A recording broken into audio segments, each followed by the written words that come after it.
Absolutely. There we go. Um, Love that. So when you were talking about the producer who called you and he was like rocking stuff, and he just like said that he loved what you were doing, and you were like, "Are you gonna like cut some of this?" But is that kind of what you thought of with like Joey Moy when he came from like that Nickelback thing? You know, like the whole like country work with like Jake Owen and Fortune. Man, I look, dude, when I was 15 playing drums with my headphones to Def Leppard Pyromania, I was seriously going like, why can't, because I was a songwriter, and being from the South, I realized that country music got to be a part of that. And I was so frustrated because country music sucked. You know, I mean, the writing of it, the lyrics of it that was amazing. The fact that you could write a song like that, as opposed to, well, Def Leppard, can't see on a red iPhone. What's a red iPhone? Even they didn't know. So I was sitting there listening to Def Leppard like, well, why can't all music be this? The power of rock, the coolness of pop melody lines, but yet then more country lyrics at least that actually talk to you about your life, you know, that where you could identify with what's going on, not just this whacked out Venus pot poetry shit that's, okay, fine, that's words that kind of just fill the place of words. That was my dream all along, that there was never any, because I grew up listening to, I love my mom. I went back to 8-tracks, but she would buy, because albums were so expensive, you know, an album, even an 8-track back then, it cost as much then, it was $10 then. So I'd wait and get these compilation, like basically that's what I call music. They have these compilation 8-tracks now that were everything, but it was everything. It was like it was Steve Miller, you know, Joker and Hank Jr. and everything, Madonna, and all this stuff it was all mixed up. It was Styx and Deborah Harry and all this, and Charlie Daniels, Devil Went Down to Georgia. And it was everything, dude. It was crazy. It was even more diverse than that. Now that's what I call music stuff. But I loved it because those were cheaper. You could get those for like $5, and it was everything. And so I was raised with that, where there was no. I really was one of the first generations of there is no genre. There's just good music, and these things were all just hit songs. They just picked all the hit songs on all these different charts: disco, pop, rock, country. Put all the hits on there. And so I was just listening to all these hits, and there was a reason why they're all hits. They're all really catchy and cool and fun, and so I was one of the first people that were like, it was also the Joey Moy thing. And so we kind of knew we wanted to do that, and we've been kind of trying to put together this, it's called Big Loud Mountain. Big Loud shirt postcard, Big Loud Mountain is this thing. But we wanted, like, if we're going to do this, we're not going to come in here and kind of try to, you know, I mean, I love those guys, but like, we're not coming in here and trying to find another Rascal Flatts. I mean, we've already got a Rascal Flatts. It's like, we're going to do this. It's kind of a go big or go home kind of thing. So, and then Joey totally got it. And then Joey was funny because he did like Jake Owen's record. We got him to town, and we got him to do Jake Owen's record because that was falling. We were losing cuts on that because they were going to change producers. And we were like, you know, we got Joey Moy, but they wouldn't do it unless we had one of our writers go with them, you know, training wheels. And he cut the whole record like he was supposed to with a band and all that. He wasn't used to that. And it was, you know, it was a great record. It had 4 number ones on it. But the last song was that Barefoot Blue Jean. They were out of money. And we had that song. And I was just like, Joey, like, you ought to go in there and cut it. He's like, we don't have the band. I was like, you build tracks. Just go build tracks for that.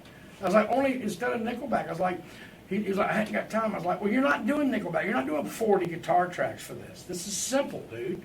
Just go in there and just do a simple. You got a weekend. Go build it. He went and built Barefoot Blue Jean Night. Didn't cost him a penny. He just did everything.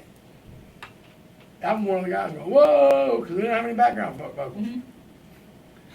And it was like, and you could see that the lights went off for him. It was like, see, dude, that's, and so by the time we got to FGL, I was like, dude, you're running it. The most he does it, he still builds tracks. He brings in guys, but he still doesn't go do the old Nashville thing. Hire the band, you got to get 6 songs in 5 hours, and he doesn't do that shit at all. He builds these things. He built all that Nickelback stuff, dude. Him and Chad wrote and built all that. You think, well, dude, you've got a rock band at your disposal. Why wouldn't you? He's like, nah. He's like, I haven't did the drums half the time. Sometimes we get the drums.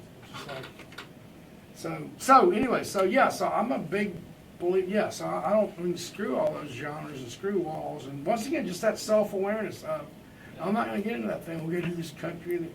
And not to mention, and through FGL, I'm so glad, because when we were going with FGL, when they were out playing clubs, And all these clubs now, dude, I mean, the country band plays their set, and boom, it drops, dude, and this Lil Wayne, dude, and this rap, and this shit, and all these guys in plaid shirts, these rednecks with muzzles on their boot are friggin' dropping rap, and it's like, just like it always was back in my day. It was, they were playing AC/DC and all that stuff, like, and you come to Nashville, I was like, oh, the country people can't, and the rock people, and the hip-hop people can't. It's like, we're all these people, dude, we're all doing this shit. Everybody's listening to everything anymore. It's everywhere. The most redneck clubs down in Georgia, dude. The band goes on break, man. They are spinning to the left. Oh, shit's great. And I mean, it's just, dude. I mean, it's just, come on. So with FGL, that's what I love about FGL. DK, his favorite, his most influential guy, Garth Brooks. Tyler, lead singer, his most influential guy, Lil Wayne. That, my friend, is the duo. That is a duo. There we go. The heck with two versions of a cowboy. No, we got, so. Then you got Chris too. Hmm? Then you got Chris too. Lane? Yeah. Oh, God, yeah, Chris. Yeah, Chris friggin' great. And we're keeping him out. These labels are all coming around. We're just like, nope, we're not signing. Here's the plan. We're not gonna get you a record deal, dude. Trust us. But that is that total trying to abandon self-awareness. Like, you know what? We think this shit's good. We like this stuff a lot. Enough to put our own money behind it. Enough to. We didn't get $100,000 from doing that. We spent $100,000 creating that. Of our money. Because we think it's that good. And even with the FGL record, I mean, we turned that record in. We have yet to have a song meeting with Florida Georgia Line and Scott Borchetta and that label. We have yet to have a song meeting. We turn in our shit. Good. There you go. Is that the same with the new one too? Yeah, oh, very much so. Oh, God, they were pleased. I got a picture on my phone of Borchetta sitting the other day. We came over and let them hear 6. They got to hear 6 songs. And they loved it because out of the 6, there's 4 singles. Yeah. We're like going, if this doesn't work, we're out of shit. Look, this is our whole deal. You've got 20 acts. You can have one die tomorrow. You don't care. We kind of have this one. If it screws up, we're back to square one, Scott. We're far more motivated to make a great record than you are. 20 times more. Because we got this one thing going on. Why we screw it up? But at the same time, why we play it safe also. Because we didn't get here by playing it safe. So, I really liked it. We did, that's how we rolled. It had the full rap in it, and then came right behind it with a song called Dirt.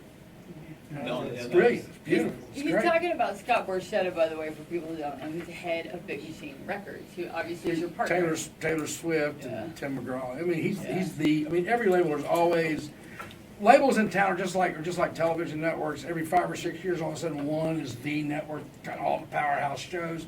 And the one that was totally cool 5 or 6 years ago is sucking now.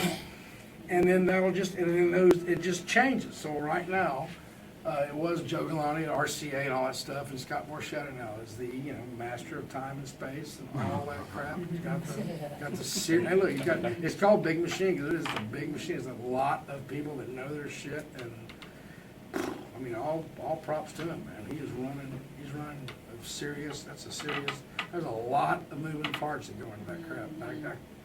I always knew it, but I mean, to get around FGL and all that stuff, there's a lot. It's an army of people. And trying to keep an army of people, on the same page alone is just, and then to get a very talented army of people. So all props to Scott, but yeah, that shit's tough.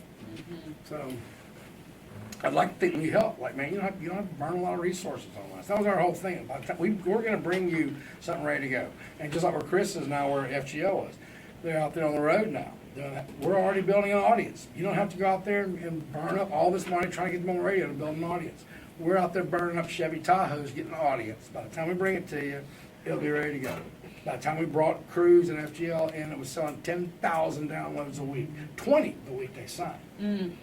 So there's not a whole lot of, in the Shark Tank language, proof of concept is way there. There's no doubt about proof of concept. This concept is working. It's just up to you if you want to scale it up.